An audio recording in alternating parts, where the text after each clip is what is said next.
On July 20th, 1973, Bruce Lee took a painkiller for a headache, laid down for a nap, and never woke up. He was 33 years old. The official cause of death was a swelling of the brain due to a medication called Equagesic. But almost immediately, people began questioning the story. Because Bruce Lee had already gone through an episode like this, and most believed he was aware of the complications it may cause. He died in the apartment of a woman rumored to be his mistress, and within days, rumors began spreading about triads, secret kung fu assassins, and a mysterious figure known as the Diabolical Cat. So, what actually happened to Bruce Lee? And perhaps more importantly, why does his legacy continue to grow more than 50 years after his death? This is the story of Bruce Lee's final hours, the mysteries surrounding them, and the philosophy that made him immortal. The day everything changed. In the summer of 1973, Bruce Lee was at the height of his power. He had already revolutionized martial arts cinema in Hong Kong with films like The Big Boss and Fist of Fury, but his next project would change everything.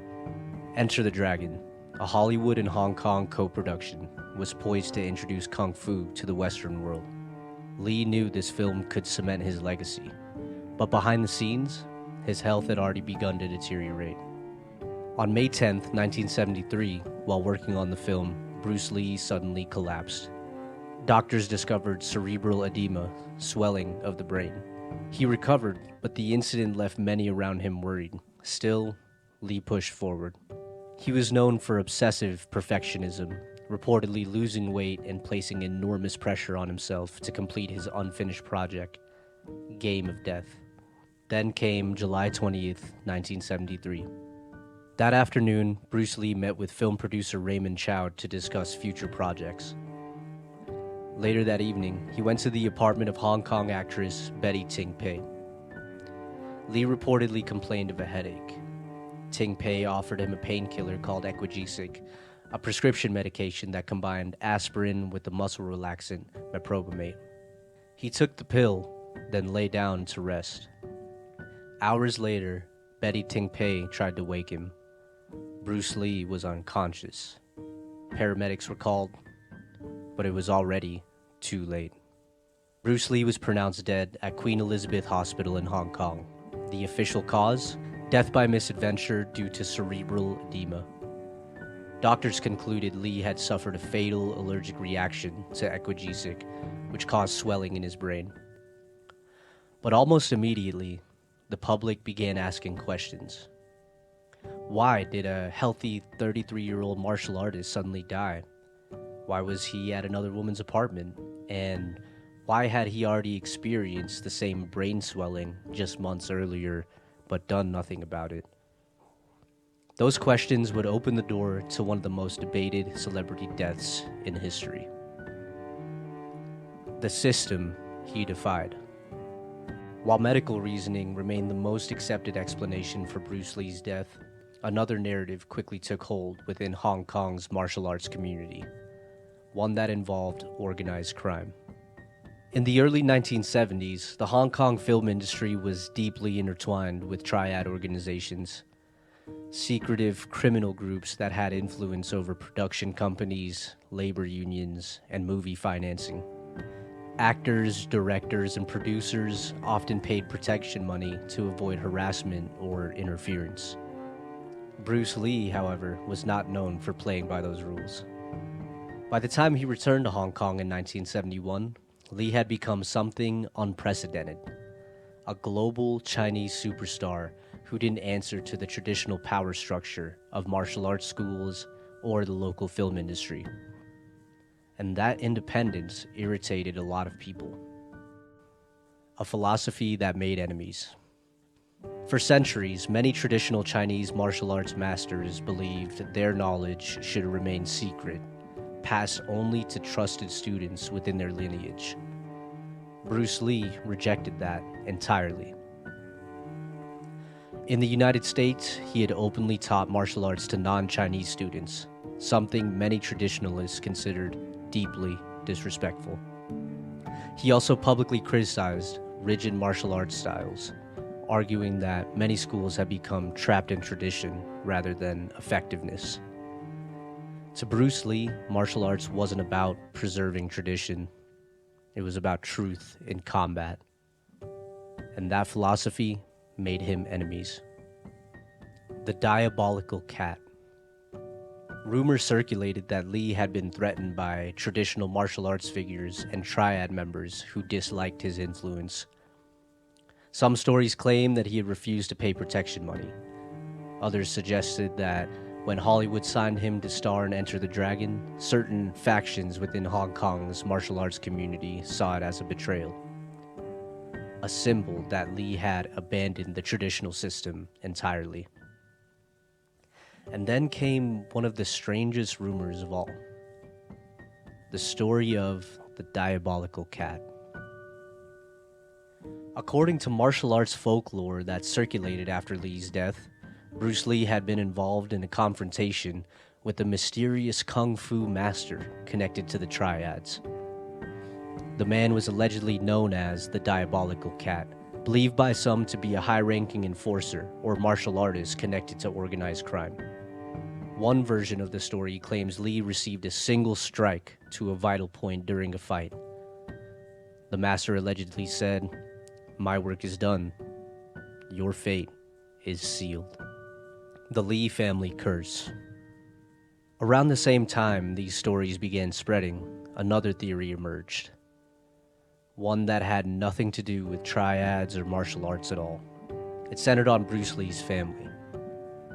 In certain circles, people began to believe that the Lee family was cursed. The idea wasn't entirely new. In Chinese folklore, it's believed that individuals who rise rapidly in fame, power, or influence can attract spiritual imbalance, something that follows not just the individual, but their bloodline. Years before Bruce Lee's death, his older brother had also died young. At the time, it was seen as tragic, but isolated. But after Bruce Lee's sudden and unexplained passing at just 33 years old, that earlier loss took on a different meaning. And then, 2 decades later, the theory became impossible for some to ignore. In 1993, Bruce Lee's son, Brandon Lee, died during the filming of The Crow. A prop gun, believed to be safe, malfunctioned on set. A fragment was lodged in the barrel. When it fired, it struck him. He died at just 28 years old. 2 generations, both rising to global fame, both dying suddenly. Both deaths surrounded by confusion, controversy, and unanswered questions. To skeptics, it was a coincidence, a series of tragic, unrelated events. But to others, it felt like something else entirely, a pattern. And once a pattern forms in the public mind, it becomes something much harder to dismiss. The myth becomes legend. Supporters of the diabolical cat theory believe the strike triggered the brain swelling later discovered in Lee's autopsy. In martial arts mythology, this technique is often referred to as the dim mak, or the touch of death, a legendary pressure point attack said to cause delayed death hours or days after contact. There is no scientific evidence that such a technique exists. Historians widely dismiss the story as myth, as well as the Lee family curse. But their persistence reveals something fascinating. By the time Bruce Lee died, he had already become larger than life. And when someone that extraordinary dies suddenly, people often search for an explanation that feels equally extraordinary. But even without conspiracies, Bruce Lee's story was already something remarkable. Because his real impact had very little to do with the mystery of how he died, and everything to do with how he lived. The philosophy of a legend. Bruce Lee's greatest legacy wasn't just his films. It was his philosophy, In many ways, Lee was just as much a philosopher as he was a martial artist. He studied Taoism, Zen Buddhism, Western philosophy, psychology, and personal development, blending these ideas into a worldview centered on self-mastery and authenticity. And that worldview shaped everything he created. His martial arts philosophy, Jeet Kune Do, rejected rigid styles and instead emphasized adaptability.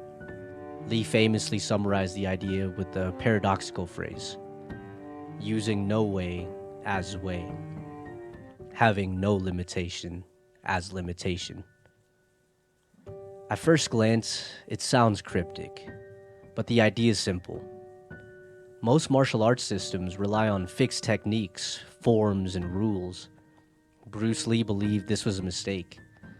Instead of forcing yourself to fit a style, he argued that the martial artist should adapt to the situation in front of them. Take what works, discard what doesn't. This approach would later influence the development of modern mixed martial arts, where fighters combine multiple disciplines instead of following a single tradition. But Lee's philosophy wasn't just about fighting, it was about life. One of his most famous ideas was the concept of be like water. Water is fluid. It adapts to whatever container it enters. It could be gentle like a stream, or powerful enough to carve through stone. Bruce Lee believed people should approach life the same way. Instead of resisting change, they should flow with it. Adaptability becomes strength. Another core principle in Lee's philosophy was self-knowledge. Lee believed many people spend their lives trying to imitate others, but true mastery requires understanding who you really are. Not the image you present to the world, but the deeper self underneath. He often said, to know oneself is to study oneself in action with another person. For Lee, martial arts was a mirror, a way of confronting fear, ego, and insecurity. Through training, a person learns not just how to fight, but how to understand themselves. Bruce Lee also emphasized simplicity and efficiency. In combat, unnecessary movement wastes time and energy. The same is true in life. Lee believed many people complicate their goals with distractions and overthinking. Instead, he argued for directness, clear intention, and economy of motion. Another principle Lee spoke about frequently was continuous growth. Failure, in his view, wasn't something to fear, it was something to learn from. Lee believed mistakes reveal weaknesses that can then be improved. This mindset made him obsessed with evolution. He constantly experimented with techniques, training methods, and ideas, never satisfied with tradition, simply because it had always been done that way. These ideas eventually evolved into what some fans refer to as Bruce Lee's 7 confidence principles. Ideas that guided both his training and his philosophy of life.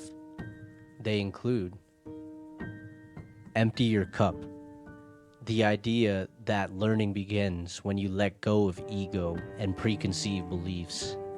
If your mind is already full of assumptions, there's no room for growth. Be like water. Adaptability. Flow with circumstances instead of rigidly resisting them. Know yourself.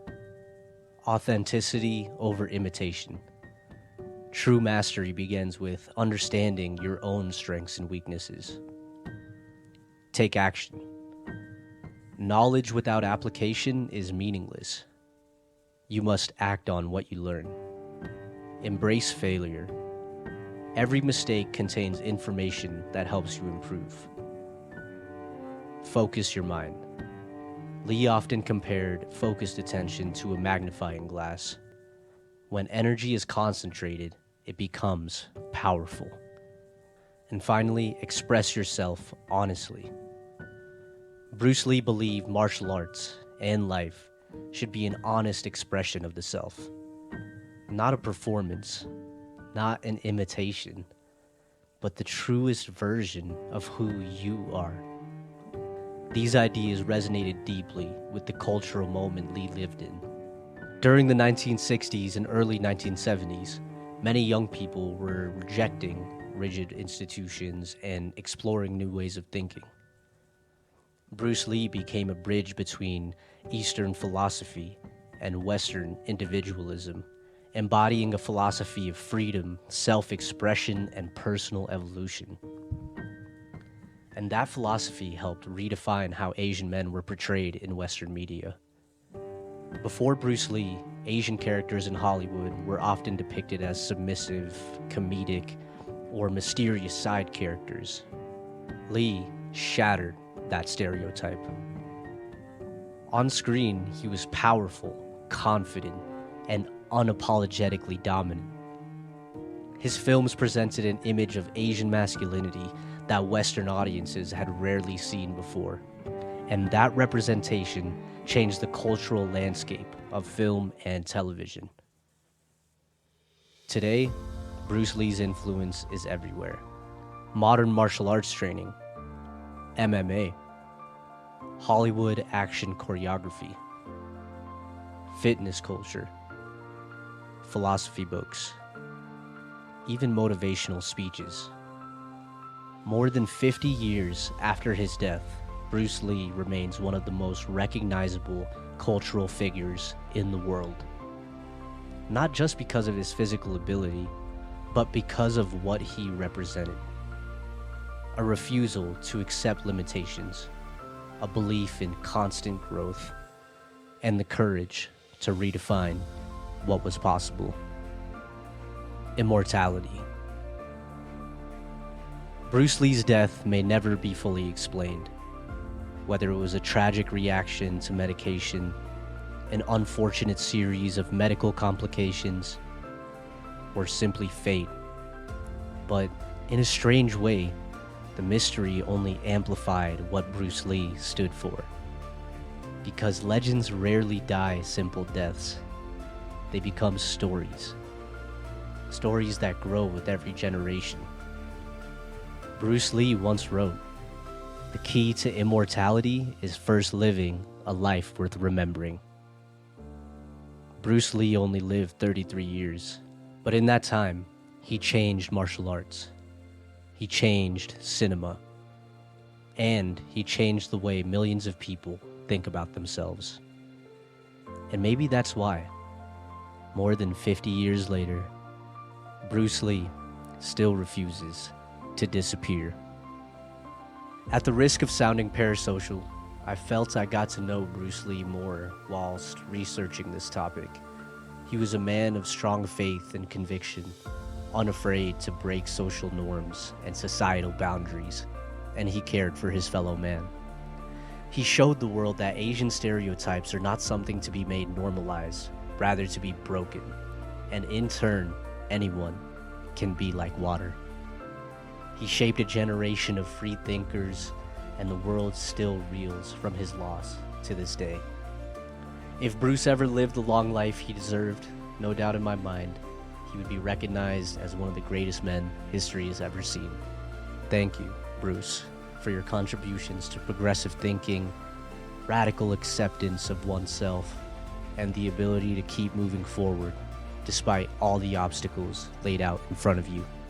You set the precedent for the millions of Asian Americans that dared to dream bigger.